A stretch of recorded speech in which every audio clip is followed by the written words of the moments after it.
Alors, imaginez un peu la scène. Un moine bouddhiste et un physicien quantique assis à la même table. Et de quoi ils parlent? Eh bien, d'un des plus gros sujets du moment, l'intelligence artificielle. Aujourd'hui, on va décortiquer cet échange absolument fascinant. Bon, on va pas y aller par quatre chemins. Là, voilà la question qui est vraiment au centre de leur discussion. Ça a l'air simple comme ça, mais en fait, ça nous force à nous demander ce qui, au plus profond, fait de nous des humains. Et pour tenter de répondre, il faut commencer par les bases. Qu'est-ce qui différencie vraiment, mais alors vraiment, une conscience humaine d'un programme informatique aussi sophistiqué soit-il? C'est le tout premier point qu'ils abordent. Là-dessus, le moine Subul met en avant un concept coréen qui est absolument clé, le sueyeng. En gros, c'est cette capacité qui est purement humaine de se discipliner soi-même de son plein gré pour chercher une forme d'éveil intérieur. Et pour lui, c'est ça la première barrière qu'une IA ne pourra jamais franchir.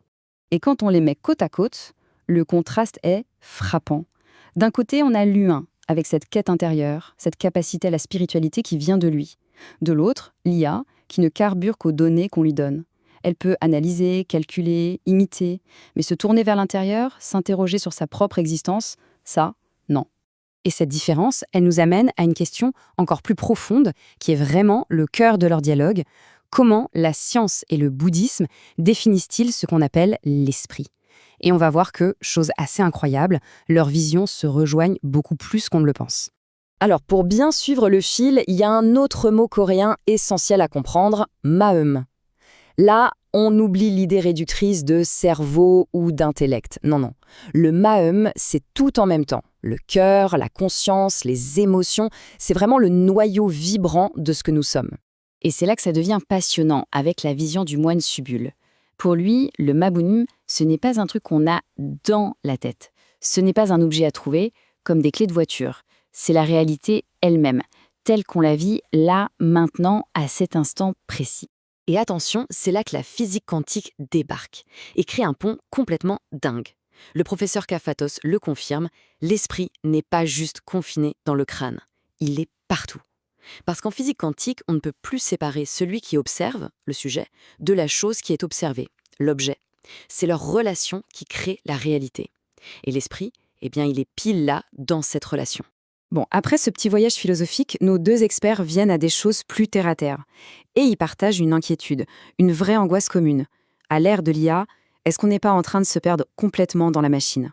Pour le professeur Kafatos, le premier danger est simple, mais il est immense. C'est de confondre l'IA avec un humain. S'imaginer qu'elle a des sentiments, une conscience, ça peut nous amener à des malentendus terribles et pire encore, à lui faire une confiance aveugle qu'elle ne mérite absolument pas. D'ailleurs, son anecdote sur le métro est très parlante. Il y a quelques années à peine, c'était surtout les jeunes qui avaient le nez sur leur smartphone. Aujourd'hui, c'est tout le monde. On devient de plus en plus mécanisé, absorbé, de moins en moins présent à un monde qui nous entoure. Le moine Subul, lui, va même un cran plus loin. Sa plus grande crainte, c'est qu'à force de dépendre de ces outils, on finisse par leur ressembler. Qu'on perde notre autonomie de pensée, nos qualités humaines les plus fondamentales, bref, qu'on devienne de simples extensions de nos machines. Ok, le constat est un peu inquiétant, on est bien d'accord. Mais la bonne nouvelle, c'est qu'il ne se contente pas de sonner l'alarme, il propose aussi des pistes, une voie à suivre. Alors, comment on fait pour préserver notre humanité dans ce nouveau monde? Le chemin qu'il dessine se résume en 3 grandes étapes, très claires. D'abord, se tourner vers l'intérieur. Ensuite, se reconnecter au monde, aux autres. Et enfin, cultiver activement la bienveillance. C'est un vrai programme de rééquilibrage pour ne pas se faire dévorer par la machine. Et si on regarde un peu plus près, ce qui est intéressant, c'est de voir comment tout ça est lié. On retrouve notre fameuse swing, la pratique spirituelle, pour se recentrer. Puis, cette idée de voir le sujet et l'objet comme un tout, ce point de rencontre fou entre le moine et le physicien. Et puis, ce rappel qui est juste vital. Aucune technologie, aussi bluffante soit-elle, ne pourra jamais remplacer la valeur unique d'une seule vie humaine. Au final, le message du moine Subul est d'une simplicité presque déconcertante. La meilleure boussole pour naviguer à l'ère de l'IA, ce n'est pas un nouveau gadget ou une nouvelle appli. C'est une qualité intérieure, la bienveillance. C'est ça et rien d'autre qui nous empêchera de perdre qui on est vraiment en utilisant ces machines. Et c'est sur cette question que cette conversation nous laisse. Elle ne donne pas de réponse toute faite, mais elle nous offre une direction.